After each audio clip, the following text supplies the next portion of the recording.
Welcome to Some Things Considered, the podcast where we are obsessed with story. We celebrate creativity and we talk to cool people to find out what makes them tick. I'm your host, Sean Murphy. I'm an author. I direct the Center for Story at Shenandoah University, and I run the nonprofit 1455 Lit Arts. For more about me and what I do, check out seanmurphy.net.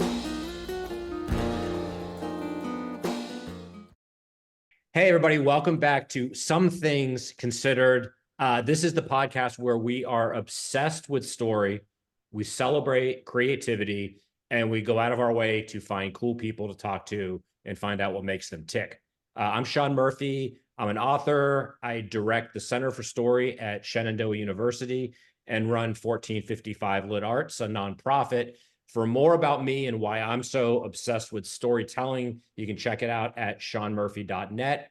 But the best part of all of these jobs is it affords me the opportunity to meet and occasionally chat with amazing people. And today is absolutely no exception. I have been looking forward literally for months to welcoming back my dear friend, the one and only Courtney Maum. Let me properly introduce her, but then she'll be able to show you, if you already don't know, why she's so awesome. But let me read the brief bio. Courtney is an author and writing coach with more than 20 years of hands-on experience marketing, branding, and storytelling.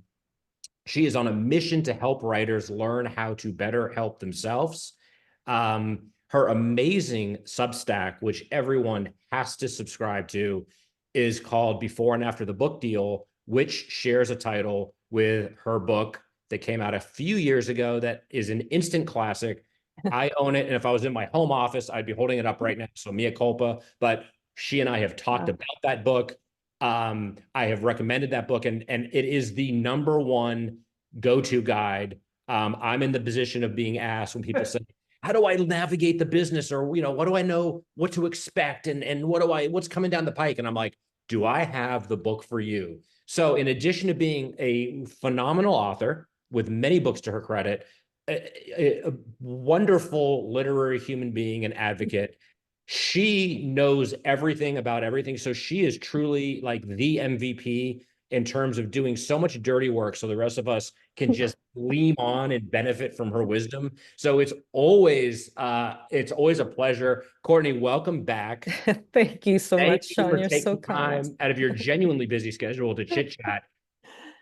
Look, since this isn't our first time that we've tangoed, let's just start at the top. Okay. I know that you are hard at work on a new project of your own. Your Substack continues to inspire and delight and grow. What's going on with you? What's changed in the world since last we spoke, or what do we need to know about right off the bat? Oh, well, gosh. Well, first of all, thank you. I'm alive. Right? That's sort of like already something in 2024. Indeed. I'm very pleased to be here. It's always such a pleasure to speak with you, and it's a bright spot in a kind of gloomy day. But I mean, what's changed with me is that I had 3 surgeries in April to correct breathing issues I've apparently had for 30 years and only just found out about, yada yada. And so for the last 3 weeks, I have been attempting to relax and take it easy and sleep sitting up, which I'm an insomniac. So just really a bunch of Mount Everest type things that I don't know how to do and am not necessarily doing well. So I don't know that I have, well, no, I have updates. Let's see, what's changed. Since we last spoke, I launched my own destination writing retreat called Turning Points, which takes place, for now, it's once a year in an incredible ranch in New Mexico. I will have an East Coast version soon. And under that same umbrella, I launched a bunch of online masterclasses in all different aspects of writing and those are online, and it's honestly been going super, super well. I love it. People seem to enjoy it. They're really intense. They're 3 hours each time. Um, I for each class I do a mix up of using like published authors' work and then also my Substack subscribers' own material. So there's like I feel like we have a really nice community going on. I'm using my Substack in as a bridge that people can walk back and forth, if you will. It's not just me giving advice. I really, especially for the paid subscribers, I'm weighing in on their everything, email subject lines, query letter. It's really, I don't know, I feel like we have our own low res MFA going on or something, and I'm really proud of that. And it keeps me very buoyed through the harder part of my writing life, which is this freaking novel that is like kicking me in the butt. I recently subscribed to George Saunders' Substack, Yeah. um, because a subscriber to mine had said, like, hey, if you're really having problems, he's so good about talking people through problems in novels or in fiction, I should say. And oh my gosh, he's helping me to understand these. I have kind of like clogs in some of my storylines, and it's not that I'm blocked as a writer, that there's something wrong with some of the storylines. And he's encouraging me and many others to look at these problems as exciting privileges, that I get to be in dialogue with a book that wants more from me than I'm giving it. Like, hey, Courtney, you're phoning it in a little bit. This actually needs to be more complex. How exciting that we get to work on this together. So sometimes that advice works, and sometimes I think, let me just, So yeah, that's kind of what my life looks like right now. That I've got these new classes, and our applications just closed for the retreat, so we're looking through all the applications, and that's super exciting. And then I'm staring. I could turn my screen. So I have this table set up. Excuse my laundry. This long table set. It is long, isn't it? In my office, which doubles as my bedroom. And I just laid out the whole section that Yeah. there's something wrong with it, and I'm literally dissecting it. That's why I need such a long table. And probably I shouldn't sleep while looking at this table, because it's just, yeah, I'm not gonna lie, I'm having a very, very hard time wrangling this story. That is an incredibly long answer to your question, Sean. Forgive me, but there you have Well, it. listen, you contain multitudes, and so that how could you answer that succinctly? But a few nuggets that I just like, I think are really important to underscore, which is you are in so many ways like the guru for many of us, but you're proving, and I think this is a very valuable lesson for all writers to be reminded of, which is, for some, right? I'm assuming for like the Stephen Kings and Philip Roths, like it got easier, but for so many of us, it's like we're learning anew all the time. It's always or often a struggle to do good work. We know ascend to some place where it becomes magical. Well, So totally, and in some respects, it gets harder actually, because expectations are set by your previous publications and books, or um, what people want you to be publishing. There are pressures, and um, for people like myself who, I hop around in terms of genres and tonalities and registers. With this book, part of the reason it's really been so challenging is I'm trying to return to a more commercial type of novel, like my first two books, which were with the big fives. And then I've done kind of artier projects with the indies since then. So I have two with the big fives and then three with the indies.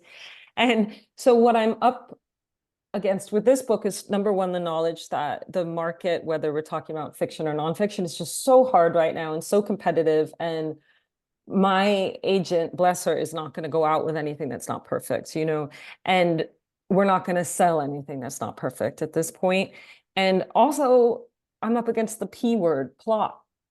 I am trying to write a book, right, that could possibly be written by a generous amount of people. And so you need momentum, you need plot. And oh, I can write voice and atmosphere until the cows come home. Plot makes me want to run into traffic. You and I are such It's patriots just, in so many ways. I've always envied, like, there's only a couple of Martin Amos's per generation that are just like plot schmott. And it's like, yeah, but we all don't write that well that it just doesn't he matter. rest in peace, Martin. He was my favorite writer. Um, Well, yeah, and every time we talk, it's like it just goes deeper, and I'm like, yeah, no wonder I adore her. yeah, And the fact that you mentioned George Saunders, first of all, not it's a only is gift. he's everyone's favorite writer, but he is the real deal in this. Oh, Like, I look at you as like the player coach. Like, she's a brilliant writer, and she's a brilliant like I book like that. shepherd. He's like the commissioner. Like, he's like the Zen master Yeah. that from anyone He else. is a Zen master, isn't he? He is. That's exactly what he is. And he's calm about these things. You like some people can fake being calm. They Yes. can. We all know who, we know those people. Yeah. And a lot of times they're prescriptive nonfiction writers, right? Those people are the messiest. But that I've never had the privilege of meeting him, but I don't have a doubt in my mind that he is as calm and kind, as generous as he seems on the page. I mean, the man is just, it's like the Tom Hanks of the literary world or something. Oh, and I think he's refreshing because I think in our world, and we'll get to the whole kind of envy and Yeah, community aspect, but we do try to aspire to that master level, and we yeah, assume, well, then you're in, rarefied air. He somehow continues to improve as a writer, but yeah, he's more giving and more calm and more encouraging. Like, he really loves the process. And what I get from him, aside from all the amazing craft knowledge that he drops, he gets the whole joke. Like we're lucky to just be here, to be totally. struggle. And again, like you said, if that was from many other people, it would just be insufferable. Yeah, He really inspires you. Like, be happy you're alive. Enjoy the misery of trying to figure this plot out. totally. That's it. I literally, so right next to my desk, I have all these underlined, I printed out like the George Saunders quotes, the yellow ones are the ones that are keeping me in the game. And I keep them, in arm's reach so that when I start feeling despair, you know, Yeah. like as he puts it, a problem is, as Stuart Diebeck once put it, the story talking to you. What's it saying? In my experience, it's often saying, yes, wow, good question this book is asking. This is going to take some real doing. I mean, it's like having a Midwestern guru. I just love it. The kinds. Yeah, I mean, I really, really, because I've read all of his nonfiction. So yeah, you Yeah. get a sense of someone. And when he started his Substack, I frankly wasn't suspicious, but I was like, there's no way he maintains this. And it's like, oh no, he's even deeper What, it's like and three more times a week. kind. Yeah. No, it's amazing. Unbelievable. Thanks, Well, George. so let's turn the focus correctly back on you, because when we talk about lifting up other writers, look, I think we live in a time, well, we live in a world where even the most benevolent or helpful, there's still kind of an element of hustle, and there's an element of, well, I help other Absolutely. writers because there's good money in that. You are in my humble, actually, it's not a humble opinion, you really epitomize, Courtney. Like, you care. Like, it's one thing to be able to I say, do care, for better, for I worse, I do. I know how to help you, and that's a valuable. People will pay for those services, full stop. But you've cultivated this community, so to see you kind of continue to grow and expand, there's so many lessons that we can learn about authenticity, about relationship building. But isn't it caring about one's own work, caring about the work of others, and just trying to be a good person? It's so simple, but it's so challenging for so many of us to emulate those qualities. Yeah, I think, well, thank you very much for the nice things you say. I mean, I think that the biggest transformation in my life from when I was kind of a envious baby writer to whatever I am now is that at some point, well, number one, at some point I realized there's room for lots of people, right? There's my book, it's going to come out on a Tuesday with many other people's book. I started realizing like people are allowed to root for people other than myself and read books from people other, yada yada. But also vis-a-vis other writers and especially students, if I, Mhm. I just let go of the desire that everyone should write like me or write like I want them to. And I've really come to a point where the further someone is, whether they're a student or client or whatever, from my writing, the more excited I get. And by that, I mean, it could be genre, right? Like I don't write sci-fi as of right now, fantasy. Oh, I'm so thrilled when I work with writers in different genres. I just really come to celebrate diversity of what we're all doing and also the diversity of our aims. And um, yeah, I think that's been a big transformation point for me because I do see, like, I don't call myself a developmental editor. Mhm. Um, because really what I try to do on the page with people is not a line by line analysis. It's almost like a diagnostic takeaway of Yep. how the writer's getting in their own way, right? So maybe they're an overwriter, maybe they try to be overly clever, maybe they obfuscate in nonfiction, whatever the hell it is. Let me see if I can stay on track with what I was saying. Um, where was I go? Sorry, this is post-surgery brain. This happens to me sometimes. Forgive me. Where was I going on with this? Well, you were talking about like how you appreciate the diversity of different voices and how different. Oh, the developmental editor thing. Thank you Yeah, so much for guiding me back. So, of course. um, I just noticed because a lot of the people that find me, they've worked with a developmental editor who edited their work to their own personal taste. Right. You see, toward a voice that they like, or a plot setup that they like, or away from a whatever the hell. And that's not how you edit, and I do think the kindest thing we can do is truly help people help themselves Yeah. to get to what they want and not make it, not edit and guide them toward or feedback them toward some cookie cutter thing, Yep. right? Yep. No, for sure. But what I'm hoping, for those watching this that don't know you yet, like what you've already talked about is pretty extraordinary. But what I think the other value that you bring that's dearly needed is, and here's something, and I know you and I have definitely touched on this, and most people probably know this, but one thing I think you and I can say with certainty over the last couple of decades, when we were coming up, as trite as it might have sounded, there really was this kind of mantra like, you just need to write the best book you can and Mhm. certain good Yeah. things happen. And the Right. reality now is, no Yes. matter how good the book is, there Yeah. are few, if Yeah. any, writers that can be aloof to marketing, promotion, sales, like, and what you are able to do, what your book has done, what your Yeah. Substack does, and what you do as a literary citizen is you're helping kind of disabuse the notion that, yeah, it's you've got to spend a lot of time getting good at your craft, like Yeah. it's your whole life's work. But for it to have a chance to compete in a crazy, chaotic info overload world, Right. how do we put our best feet forward and advocate for ourselves as artists? Yeah, that is 100% true. And I really think that's where my passion is. And skill also, because I do have so many decades in advertising and branding that had nothing to do with literature, right? I was working for like Hertz and Procter and Gamble. Yeah. But so a lot of my professional career has been about me doing very creative work toward uh, a commercial end, right?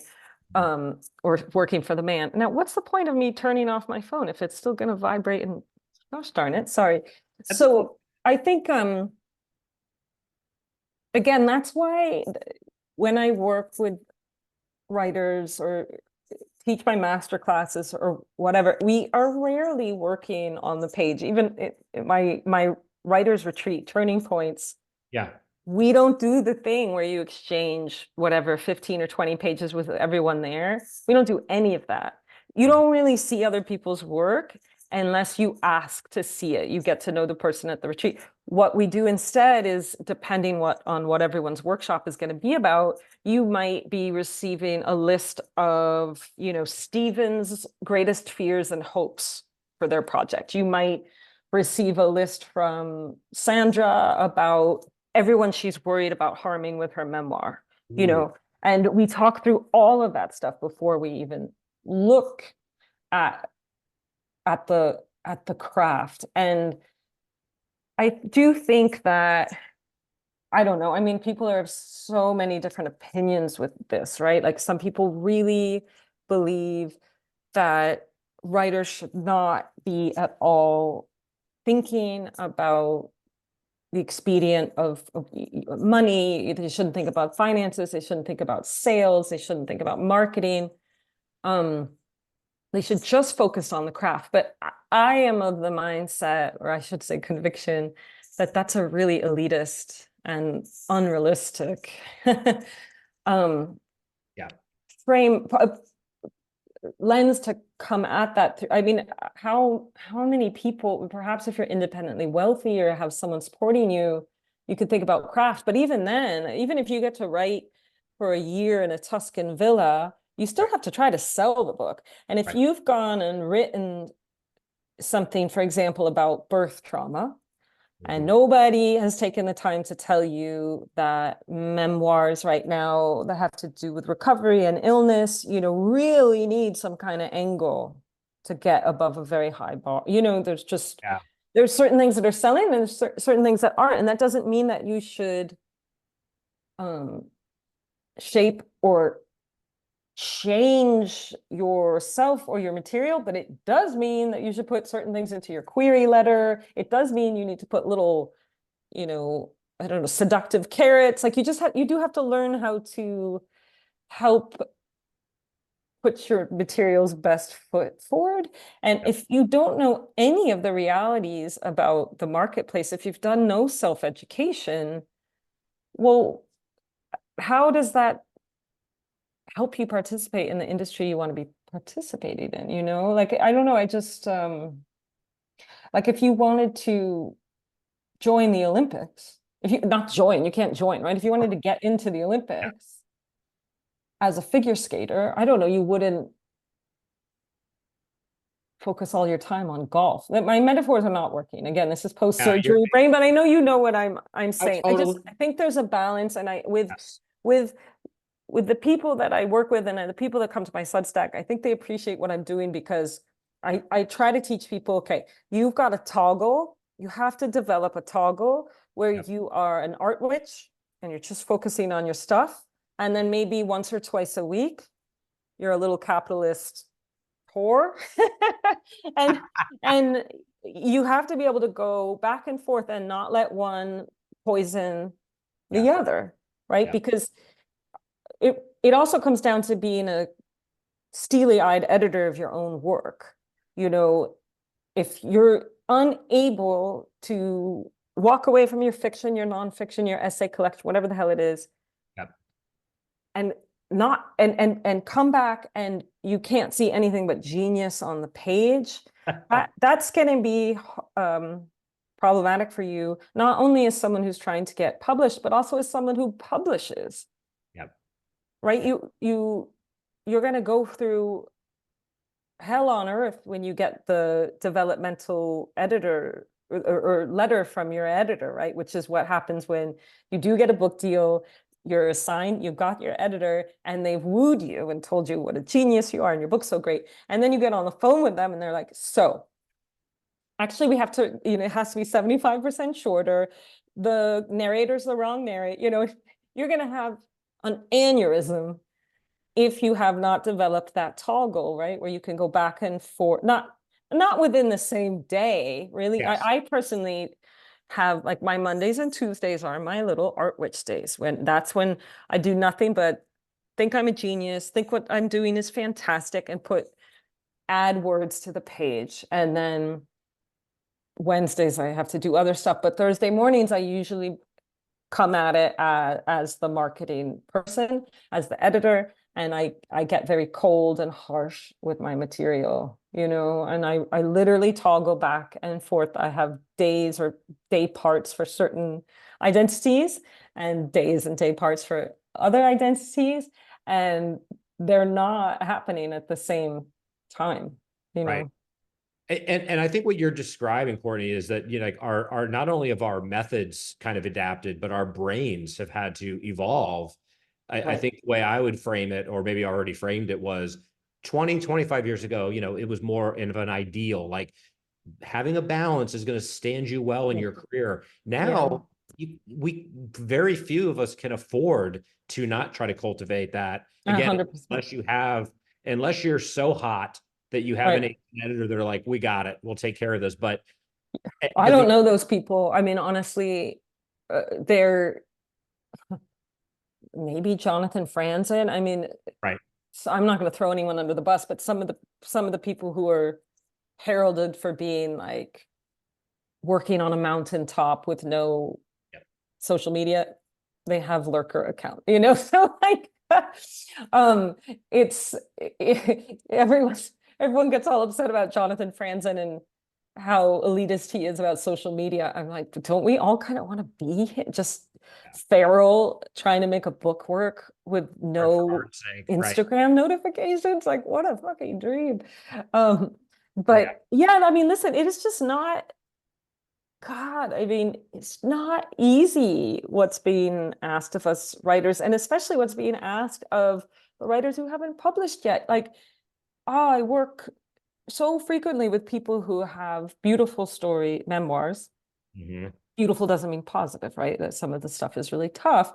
Sure. And they're being told, don't come back to us when you have a platform. Come back to us when you have 20,000 followers on Twitter. Like, who the hell? No one's on Twitter. It's a dumpster fire or X, whatever the hell. And you can't, I didn't know what my platform was until my fourth book. Yep. Yeah. Like my platform wasn't, well, I'm just not the type of writer that all my books have like the exact same thing going on, and I'm always writing about the same thing. That's not true. Yeah. And the thing, I mean, it's even before I published my first book, I was already doing kind of humor pieces and things like that about how hard and weird it is to be a writer. And never in my wildest dreams would I have thought that, which was a true passion of mine, Yep. would become the easiest way for me to make money. And by easy, I mean when I lecture and teach on this subject, which is telling the truth about what it's like to try to publish and to publish. Yep. It's a joy I mean, this is a joy. It's not a struggle. It's natural. It's exciting for me. So when I say it's like ease, it's not that it's easy. It's just, it's not coming. It's harder for me if I'm going to talk about something kind of fabricated, right? That has to do with one of my novels. Like that's a bit of a push. My fourth book, before and after the book deal, when we were kind of talking, pitching it, Mm-hmm. I got feedback that I should self-publish it, that there was a market. The gatekeepers were telling me like, oh, writers, they know this stuff. I'm like, no, this is the Wow. problem with agents and Wow. editors. You all don't understand how terrified we are and alone and uneducated and just thrown into the lion's den. And we don't have an etiquette guide. We don't have a user manual. We don't have anything. And I had even pitched the book as, I think a lot of the readers are going to be published authors who have been really disappointed by their first experience. And they told me I was like off my rocker.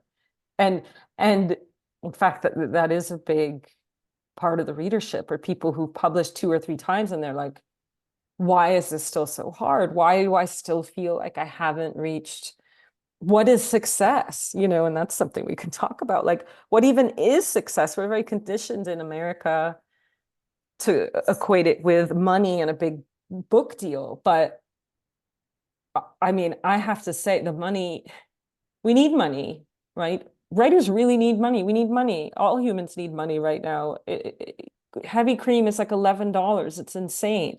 But I will say that my soul has been the most at ease and like nourished with my smallest book deals, because stakes aren't so high and independent publishers are usually pretty generous. And if the less money they give you, the less they're going to the less labor they're going to ask you to do that's unpaid, right? They're not going to be like, if you get a $4,000 book deal, good editors are not going to be saying, hey, we need you to start a podcast. We need you to start a Substack. You get a $500,000 book deal, you are put on the treadmill.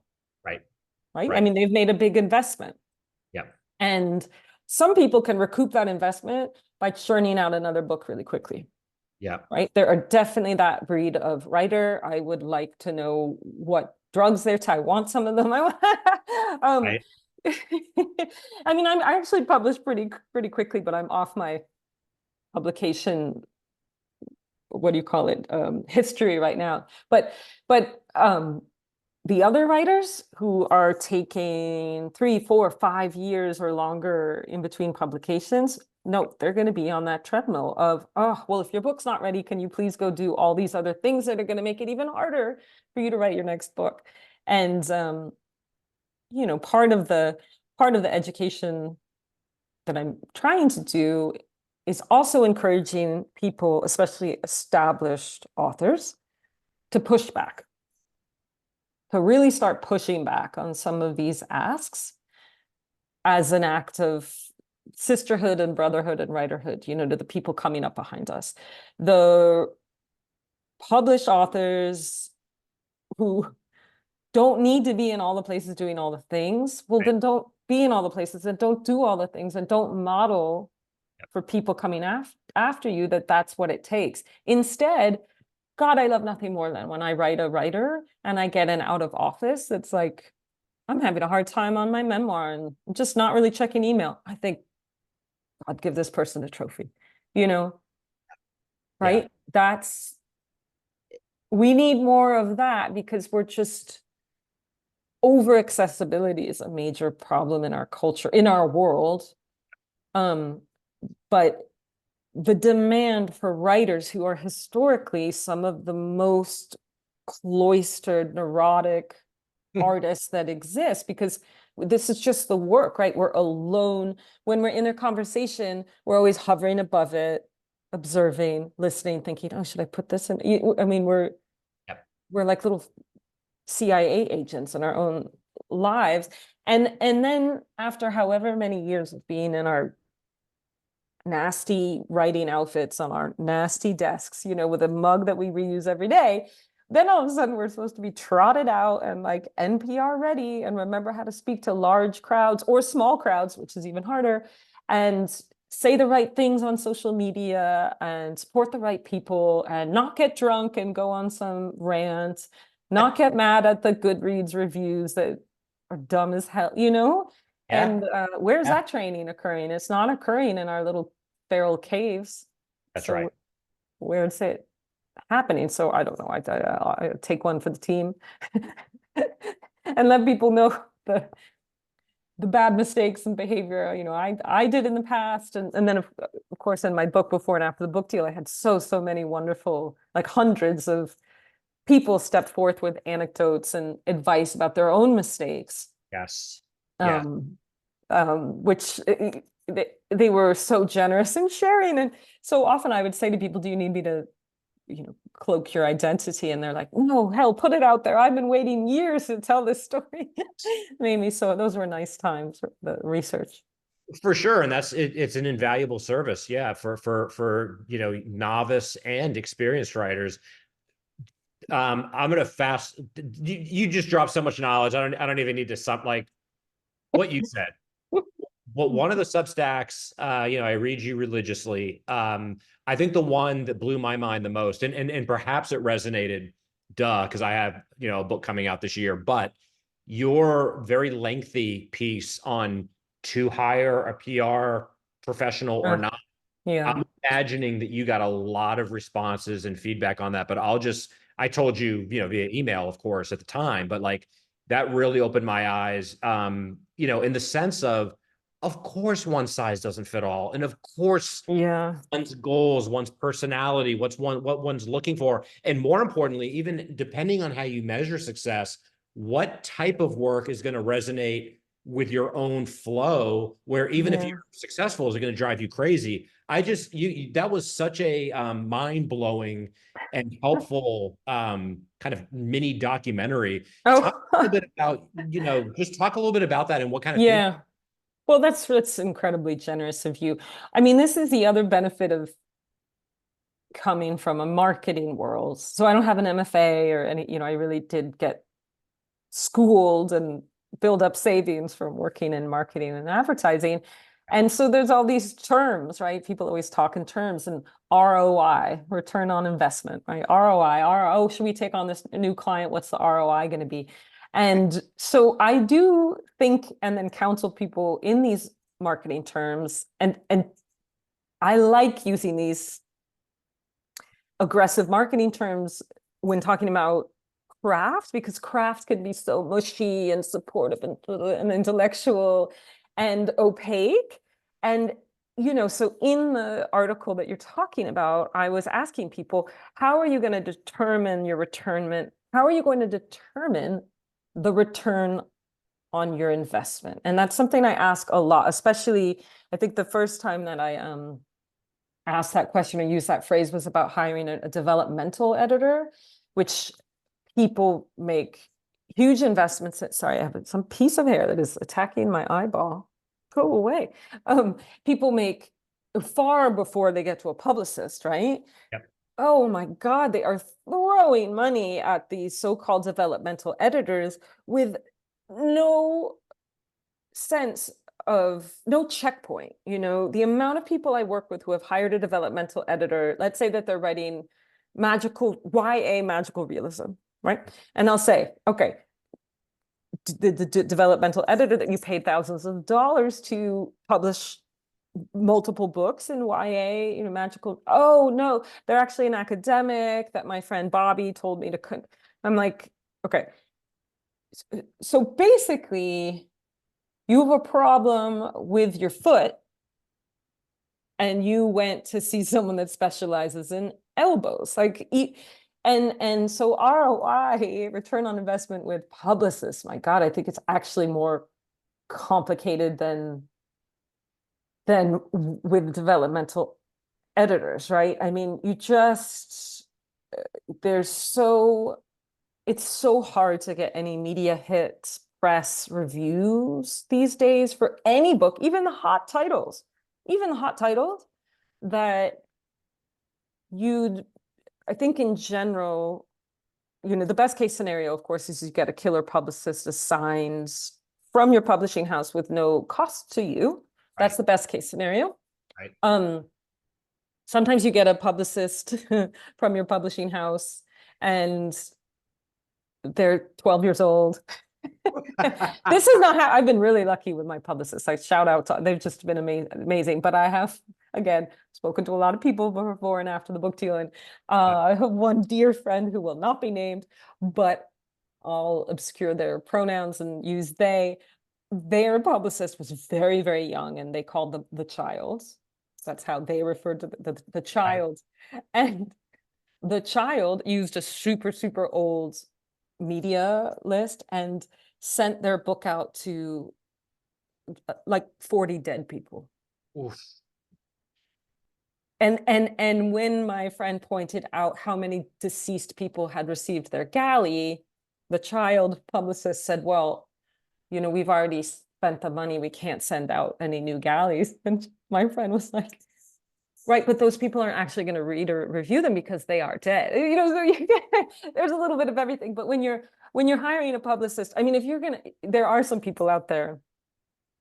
My God, the going rate for the big disruptive people used to be $35,000, but that was now I can't even imagine how much it is. There is a certain level of publicists, if you can afford it, and you have the right book. You do need to have the right book, right? That they can make something move for you. But even with $1 million book deal after taxes, and I mean, even that, again, with inflation, I think those people must be 45 now. That is a major chunk, right? I mean, Jesus. And Sure. but there is a certain caliber of publicists that can make things happen for a certain kind of book. I think a good example of that is the work that Lauren Serens did for Blake Butler's Molly. Okay. She is an industry titan. Mhm. It's been well publicized that she worked for him, so I don't think I'm talking out of school here. Phenomenal publicist, a challenging book, polemic book, right? Written by the surviving spouse of a poet, female poet who killed herself, right? I mean, phenomenal work. She chose the right angles, she chose the right outlets, she really made things move. She is not cheap, right? Most people, if they are going to try to help themselves by hiring a publicist, are going to come away disappointed if they're hoping that the publicist will do all the things for them. I think in this difficult and narrowing market, Mhm. people are writers are going to get a bigger return on their investment if they choose something specific. Like, I really want the book to make waves in a certain region. Like, it's very important to me that, so if I had a great publicist for The Year of the Horses, Mhm. my memoir, and it was supplied for me by my publisher, even though it was an independent, and Becky did an amazing job. If I hadn't been given a publicist, I think I would have said, okay, this book has a lot of horses in it. I think I can handle the East Coast horse people, but I want this to be a huge book in Texas. That's the kind of ROI that's possible these days. If I had gone out and hired a publicist with a very specific task, Yep. another example would be, and again, I'm using my own book, would be, I want to get on all the equestrian podcasts. I'm going to hire a publicist specifically to tackle getting me onto a specific brand of podcast. So for someone else who's maybe working in health and wellness with nonfiction, same thing. You're not going to go get me on all the podcasts. No, you give them a segment, you give them certain shows to hit. But another thing, radio shows, like hire someone to get you on radio shows, hire someone to help you reach a very specific and defined audience. Mhm. Those niche publicists, Yep. I hesitate to use the word affordable, but generally those folks will work with you for a retainer. In my experience, it's more around 3,000 or 3,500 because there's these secret little costs. So 3,000 to $3,500 per month for, usually they make you do at least 3 months. Sometimes you can find people who will do it for less, but I think a publicist who's worth their salt is probably not going to charge less than a $1,500 retainer every month. So, Yeah. for up to 10,000, usually it's between 10,000 and 15,000 for the kind of niche publicists that can make things move for you. But a lot of people, especially in the indie world and certainly micropress or academic, that's going to be far more than what their book advance is. So Right. and the one time I did hire a publicist at my own expense, and that's what I wrote the article about. Yeah. It cost me more than my advance, and that person did not get me a single media hit. um, Yeah. so I got absolutely no ROI, and I mean, I'm so many years out now from that having happened, but I still want that money back, and that was a very specific case because I don't really, people can read the post. I don't need to get into the details of why I hired that person. They weren't a literary publicist. It was for something else. It was for a niche task. They did not prove up to the task, but there's just these blanket statements thrown around by agents and editors and publishing professionals right now that are very classist and very expensive. And one of them is like, go start a Substack. And another one is, well, hire a publicist. And, Right. and again, or get a developmental editor. These are all examples in the same Yep. line of thinking. The worst advice you can give someone starting out is, oh, well, go find a developmental editor. Because if you aren't educating them on how to find the right person, to edit their work and also edit toward their goals, Yes. right? So if your goal is to self-publish a memoir that will honor your deceased grandmother and that you can give to your kids, well, first of all, you need someone who's going to respect that and not go on and on about all this sort of business and marketing stuff. And also probably someone that's self-published, and understands the extent to which you can edit versus not editing, blah, blah, blah. If you want a big 5 book deal and you're working with a developmental editor who doesn't have at least 2 big 5 book deals, what are you doing? Right.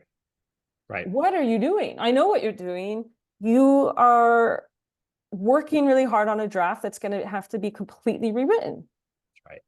And there's just, oh, it drives me nuts. And it's the same thing with these, oh, okay, well, I'll just hire and then people put on Facebook, like, I need a publicist. Who do you recommend? And there's never like, oh, well, well, I shouldn't say never. It's rare that people type like, okay, well, what are your specific goals? Where do you live? Where do you need help getting the book out?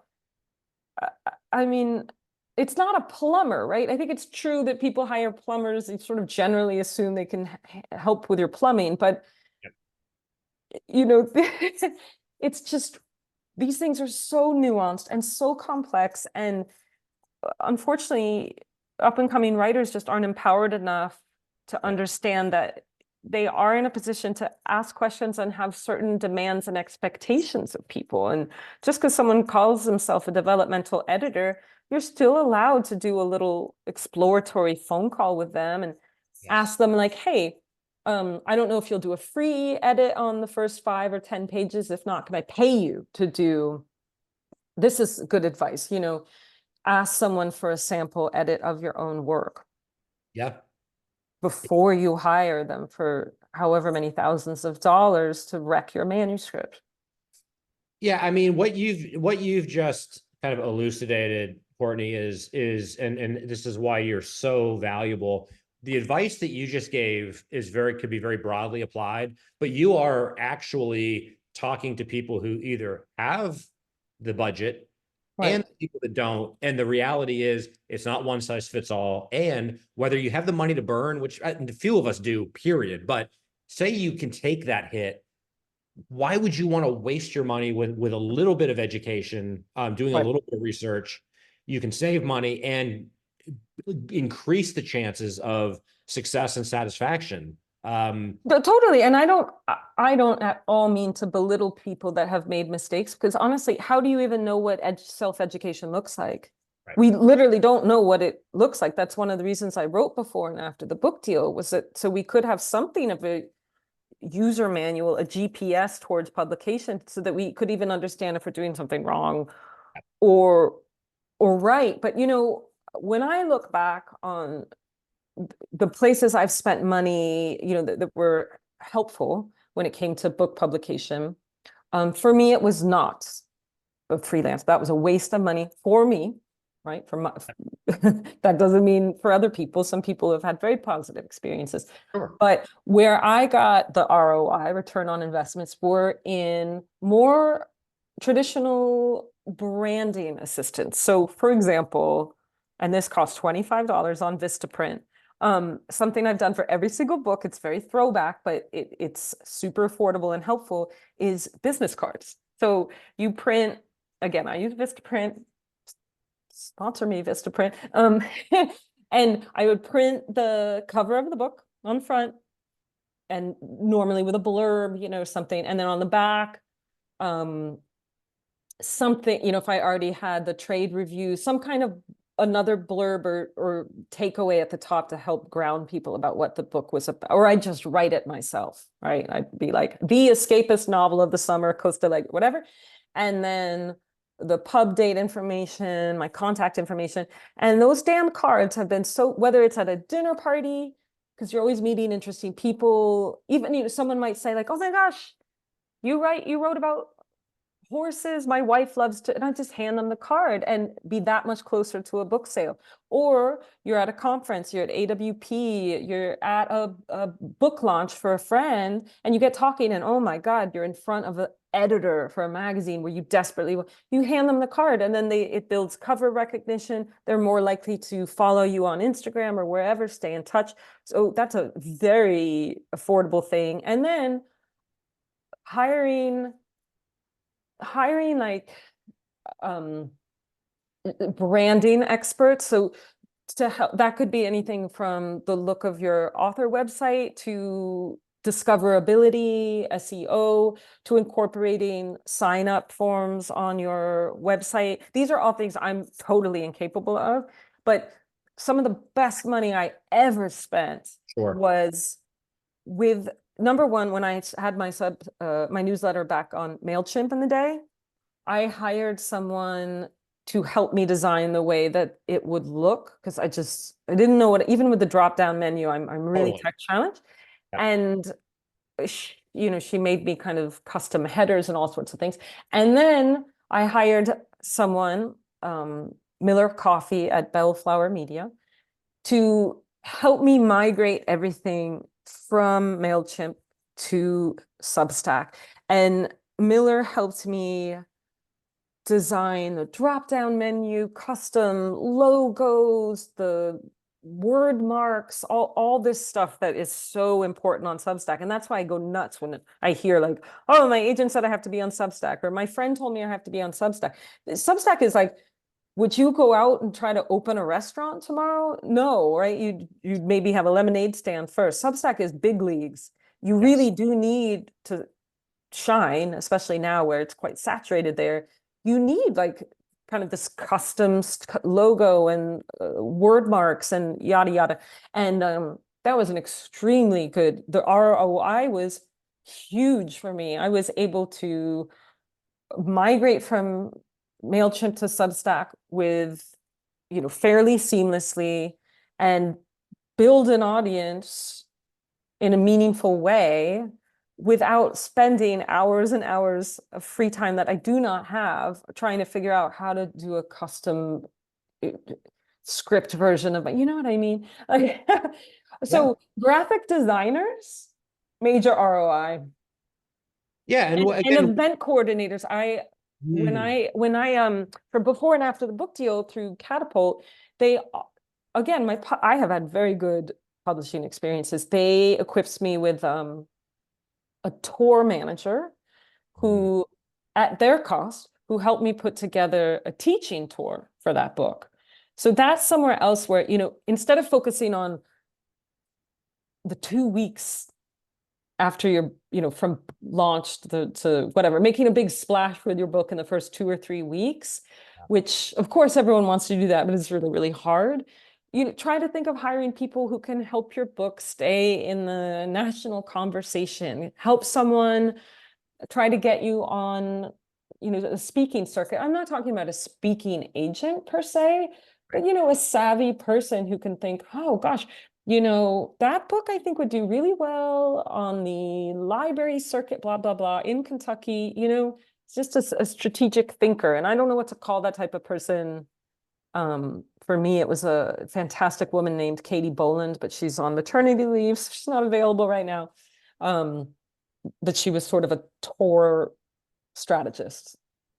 And that I- was huge return on investment, huge. The pandemic shut it down, but she designed a year-long teaching tour for me, where not only was I going to my very audience, going to MFAs and writing workshops and conferences, and I was going to sell a really healthy amount of books at each gig, but I was paid. I was paid to go there. I was paid by the workshops to fly me out. I mean, it was so well thought out. yeah. Yeah. Again, to me, what you're really getting at through all of this is this genuine balance of why would one put the time and energy into crafting the best book possible and then Yeah. skip on the smart things with a little bit of research and diligence that is just going to put you on a much more likely path to succeed or to Yeah. feel satisfied with the product and the experience. This is all such rich knowledge, and it underscores two things that I'd be remiss if I didn't like really underscore at the end of this. Buy Courtney's book. Oh, thanks. Subscribe to her Substack and spread the word. And before I let you go, Courtney, because what I will say, as always with you, to be continued, I hope. Yes. Oh, oh More, God. more. We When barely I scratched. finally fix my novel, will you have me back so I can look back and be like, oh, this is how I did it. And Well, I the have door to is believe always, that moment will come. it totally will come, and I'll encourage you offline. I got you, sister. Thank you. But it's not a sour note to end on, but it's a No. real note to end on, which is we talked about it a little bit in the green room. Is it part of what's going on right now because it's so hard, because we're all on stage and putting our best stories out there, literally and figuratively, the envy factor and Mm. our community that doesn't step up? How do we improve our ability to convince our compatriots? Like, the rising tide cliches, Well, it helps all of us. And how do we infuse that enthusiasm? Because I waste a lot of breath doing that, and I believe that's a good hill to die on. But I have yeah, to look out, so I've been very muted in my hey, lift us, because it's self-serving. But we yeah. need to do a better Uh, job helping. Listen, the envy, I'll say two things about envy. My ability to override my own feelings of envy got much better with each subsequent launch of a book. The more I published, the smaller my ego got. Perhaps it should be the opposite, but it just got smaller and smaller. So that's number one. Number two, envy is not going anywhere. So something I've found helpful is to interrogate the envy and ask the envy, what is this envy trying to tell me about my own relationship with the work or my publishing team or my output that I can turn into something positive? So I'll just use myself as an example. There was a period in my life where it seemed like I couldn't swing a cat and not hit someone that was getting a speaking agent, right? And I was like, what the, what the hell? I teach all the time. I've got all these books. Like, how come I'm not being courted by speaking agents? And and then I started doing, I did get some speaking gigs just, on my own. And I realized I don't want to do speaking. Like I it's I really like teaching one-on-one or even online or in a really intimate workshop setting of my own, because I have an approach to workshops that I like. I don't believe in the traditional workshop setup. So I mean, it was sort of great because I looked at the envy and I was like, God, I really am feeling jealous of all these people. And then I mustered up some events for myself and was flown to wherever, Michigan, stayed in a hotel, slept badly, came home, was exhausted. And, I got some money. I mean, I think, listen, let's be frank. If someone's going to give me like $10,000 to speak for an hour, yeah, email me. There's no problem. I'll go do it, right? But and I just realized, like, you know what? I'm a terrible sleeper. I like being at home. I like being with my family. I don't want to be the speaking gig girl. So that's just a simple example of how I interrogated my own envy. And so, whether it's, I mean, the lists are annoying, right? Like when you don't make it on some list.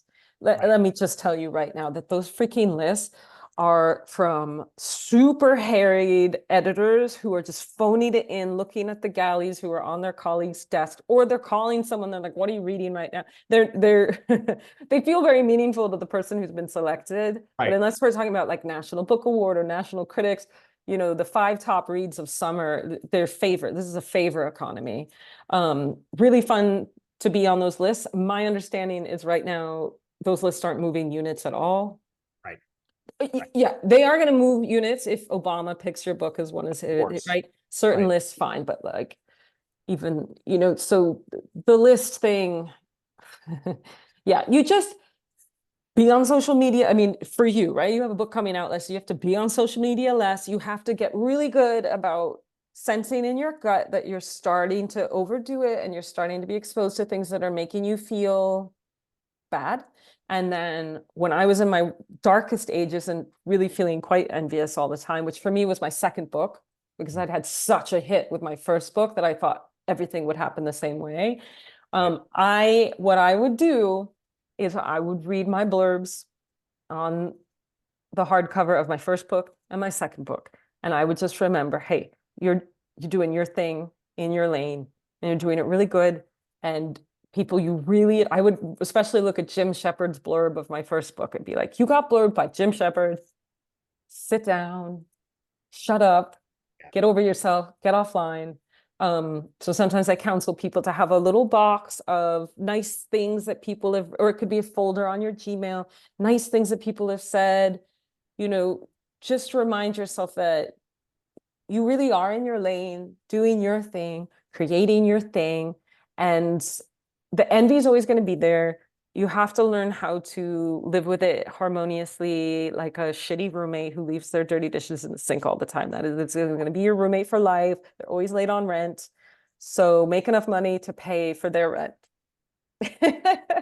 I love it. I love it. I think, yeah, the key takeaway from all of this is we need to be the best advocates for ourselves, be the, right as well as we can, and do our modest part to pay it forward, lift up awareness for our colleagues and compatriots that are in the game, because it helps turn some of the darker aspects of this whole world into positive outcomes. Yeah, and a really quick last piece of advice: if you have a book coming out and you're feeling envious or upset, you don't have enough pre-orders, there's not enough buzz, go into a bookshop and spend your hard-earned money on someone else's book, or a couple of books, and you'll quickly realize, God, man, that was kind of a lot of money, and ooh, I'm feeling nervous. Am I going to like the book? And you'll remind yourself, shoot, it is for a lot of people a big investment. They're not sure if they'll like it. I've felt that way about buying books in the past. Why am I now expecting absolutely everyone who follows me on Instagram to buy my book, right? Yeah. And when you can afford it, you really should pre-order people's books, pre-order Sean's incredible collection. And the pre-orders, they do matter. And that's the other thing. Pre-order people's books. And then when you are forced to send your desperate email blast to get people to pre-order your own book, you can at least have the pride and knowledge that you pre-ordered some people's books that year. And if you haven't pre-ordered people's books that year, then you don't have the right to be sending this pre-order email. You just don't. You're being a schlub. That's such a mic drop. I think that here is my parting shot, Courtney. To be continued. We always want to get your perspective and insight. There's so much more to talk about, but this is a great check-in, state of the industry, to be continued. But folks, check out Courtney's Substack. Buy a copy before and after the book deal. Buy a copy for a friend, because your writer friend that doesn't have it needs it. Yeah, they do need it. Pay attention to what this guru of the literary world is saying. But Courtney, be well, keep writing, keep doing what you're doing. Make sure you're taking care of yourself, because you take care of all of us. Thank you, Sean. I greatly appreciate you stopping by, and we will tango again as soon as possible, as far as I'm concerned. Thank you, and good luck with your publication. Oh, thank you so much. So, folks, thanks for being here, checking out Some Things Considered. For more information, go to SeanMurphy.net, and we'll see you again soon. Bye. Bye.